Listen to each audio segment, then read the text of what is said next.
రామ్టాక్కి తిరిగి స్వాగతం.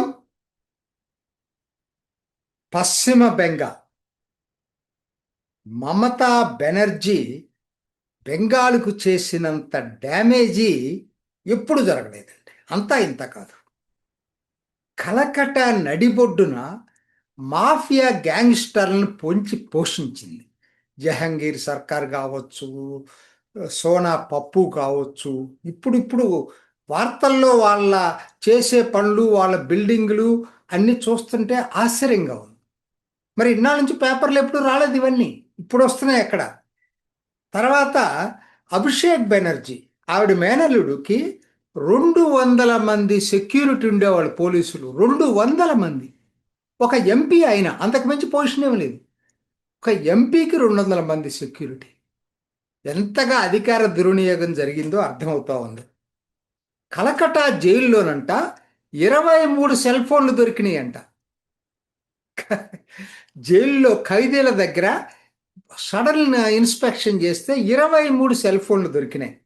అసలు సరే, మీకు తెలుసు కదా, కట్ మనీ, టోల్, అది ఎవడు పర్మిషన్ లేదు, ఏమి లేదు. చట్ట విరుద్ధంగా ప్రతి చోట వాళ్ళు మేము టోల్ క్యూఆర్ కోడ్ పెట్టి డబ్బులు వసూలు చేస్తారు.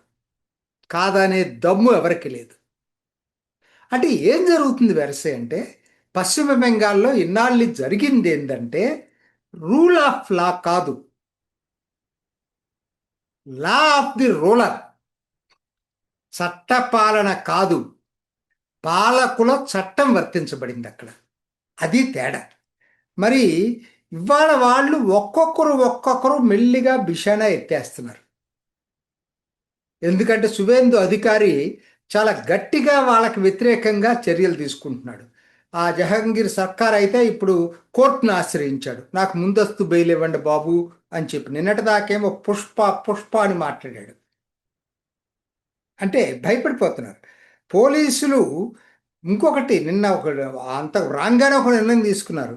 అసలు పోలీసులు ఎక్సెసెస్ మీద కానీ, మహిళలపై జరిగిన దౌర్జన్యాల మీద కానీ, లేకపోతే రాజకీయ హింస, హత్యలు చేశారు కదా, రాజకీయ హింస, వీటన్నిటి మీద ఎఫ్ఐఆర్లు లాడ్జ్ చేయడానికి వస్తే వాటిని మీరు ఎలో చేయండి అని చెప్పి ఒక తాకీదే ఇచ్చేసాడు సువేందు అధికారి. అదే కాదండి, అన్నీ మీకు క్యాటిల్ స్లాటర్, పశువధశాలలు, గోమాంసం, ఇవి ఉన్నాయి కదా, నరికేయి, అవి విపరీతంగా ఉన్నాయి విచ్చలవిడిగా. అంటే ప్రభుత్వ అనుమతి లేవు, అనుమతి లేకుండా పెట్టేశారు. అంటే చట్టం లేదు అక్కడ. చెప్పాడు 1950 చట్ట ప్రకారంగా ఏ ప్రకారమైన నిబంధనలు ఉన్నాయో దానికి లోబడే అనుమతించండి, మిగతా అన్నింటినీ బంద్ చేయమన్నారు, క్లోజ్ చేసేసారు. ఓ గగ్గోలు పెట్టేస్తున్నారు. అక్కడ దాకా ఎందుకు, నిన్న ఒక డెసిషన్ తీసుకున్నారు, రోడ్డు మీద నమాజ్ చేయకూడదని చెప్పి డెసిషన్ తీసుకున్నారు. మీరు చేసేదేదో మసీదులో చేసుకోండి, మేమే ప్రార్థనలు, మీ మత స్వేచ్ఛకు మేము భంగం కలిగించడం. ఇన్ని కోట్ల రూపాయలు పెట్టి రోడ్లు వేసింది మీరు దాన్ని బ్లాక్ చేయడానికి కాదు కదా, అది పర్మిషన్ తీసుకోకుండా. ఇప్పుడు ఉదాహరణకి రంజాన్కో, బక్రీద్కో అటువంటి ఫెస్టివల్స్ వచ్చినప్పుడు మీరు పర్మిషన్ అడగవచ్చు, ప్రభుత్వం ఇవ్వచ్చు. ప్రతి శుక్రవారం మేము రోడ్డు బ్లాక్ చేస్తామంటే కుదరదు కదా, అది పర్మిషన్ లేకుండా. దాన్ని చాలా స్ట్రిక్ట్ ఇన్స్ట్రక్షన్స్ ఇచ్చాడు. అదే కాదు, మసీదుల్లో లౌడ్ స్పీకర్లు మసీదుల లోపల వినపడాలి. ఆ సౌండ్ డిస్పెల్ సిస్టమ్ ఉంటుంది కదా, మీరు బయటికి వినపడటానికి లేదని చెప్పి పెట్టాడు. ఇవన్నీ ఇక్కడ కాదండి, ముస్లిం దేశాల్లో కూడా ఉన్నాయి ఇవన్నీ. మనం ఇక్కడ లేనిపోని అప్పీజ్మెంట్ పాలిటిక్స్లో మనం చేసుకుంటూ వచ్చాం. కానీ దుబాయ్లో ఉన్నాయా రోడ్ల మీద మసీదులు శుక్రవారం ప్రార్థనలు చేస్తున్నారా? చేయట్లేదు కదా. ఎందుకు ఇక్కడ భారత్లో ఇటువంటి లేని, ఇప్పుడేదో హక్కులు తీసేసినట్టు మాట్లాడుతున్నారు. హక్కులు తీసేలా చట్ట ప్రకారం నడుచుకోమని చెప్తున్నారు. ఆర్జీకర్ కేసు కూడా తిరిగి రీఓపెన్ చేశారు. 3 అధికారులను సస్పెండ్ చేశారు ఆ కేసులో కూడా. అంటే ఒక్కొక్కటి చట్టాన్ని అమలు చేస్తున్నారండి.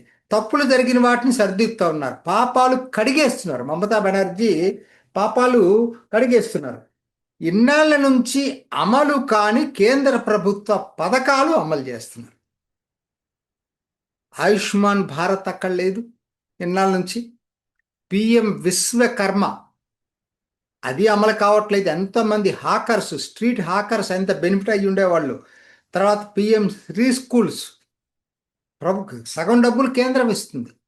అవి ఇన్నాళ్ళ నుంచి లేవు, ఇప్పుడు దాన్ని అమలు చేశారు. ఫసల్ బీమా యోజన, క్రాప్ ఇన్సూరెన్స్, బిఎన్ఎస్ఎస్ చట్టాలు, కొత్త నేరపు చట్టాలు అవి అమలు బెంగాల్లో వాటిని అమలు చేస్తున్నారు. బేటీ బచావో బేటీ పడావో, అట్లానే న్యూ ఎడ్యుకేషన్ పాలసీ అన్నీ. అంటే మిగతా దేశంతో ఇంటిగ్రేట్ అవుతుంది బెంగాల్. తర్వాత బోర్డర్ ల్యాండ్ హ్యాండ్ ఓవర్ చేసే ప్రక్రియ కూడా మొదలైంది. వందే మాతరాన్ని స్కూళ్ళల్లో కంపల్సరీ చేశారు.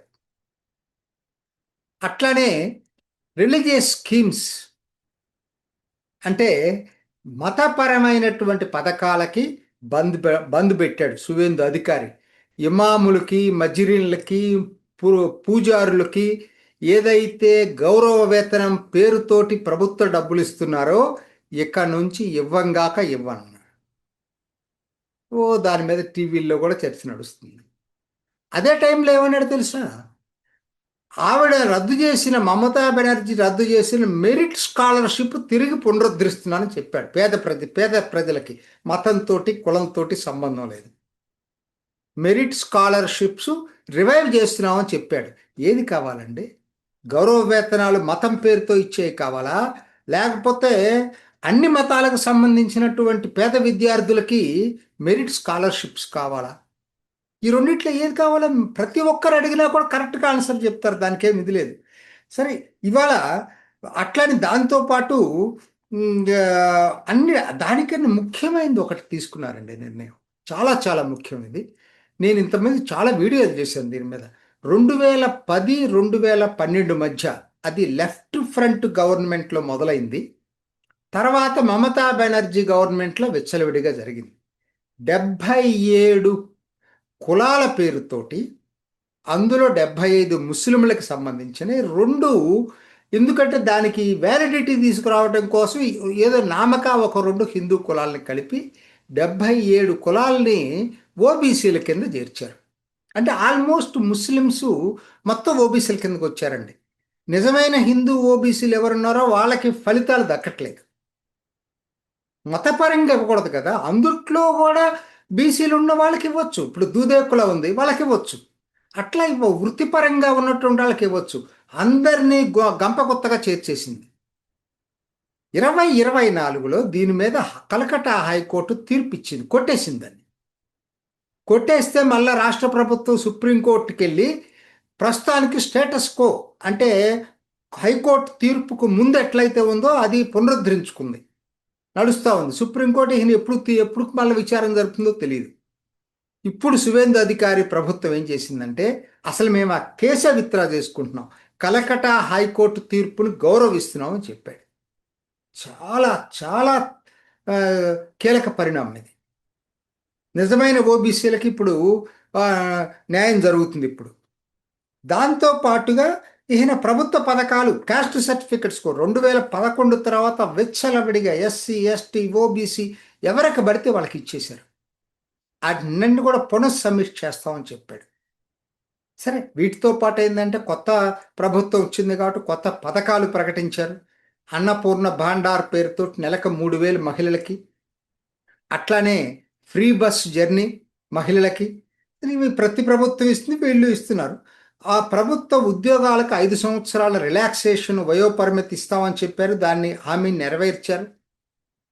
అర్బన్ ల్యాండ్ సీలింగ్ యాక్ట్ ఉన్నదే 2 రాష్ట్రాలండి, బెంగాల్, కేరళ తప్పితే ఎక్కడ లేవు. ఆ బెంగాల్లో దాన్ని కూడా ఉపసంహరించుకోవడానికి నిర్ణయం తీసుకున్నారు. ఓల్డ్ ఏజ్ పెన్షన్ 1,000 నుంచి 2,000కి పెంచారు. 7th పే కమిషన్కి పర్మిషన్ ఇచ్చారు. అంటే నేను ఎందుకు చెప్పానంటే, జనం అండి స్వేచ్ఛా వాయువులు పీల్చుకుంటున్నారు. నిజమైన స్వాతంత్రం వచ్చిందని భావిస్తున్నారు. అయినా అక్కడక్కడ జరుగుతున్నాయి చెదురుమదురు సంఘటనలు. ఎందుకంటే శాంతి భద్రతలు గట్టిగానే చేయమని చెప్పి సువేందు అధికారి చెప్పిన పార్క్ సర్కస్ నిన్న 7 రహదారుల కూడలు ఒకటి ఉంది కలకటాలో, అక్కడ వచ్చి రాళ్ళు రువ్వటం ఇటువంటి పనులు చేశారు. ఖచ్చితంగా కఠినంగా చర్యలు తీసుకుంటాయి, ఫస్ట్లో ఉంటాయి.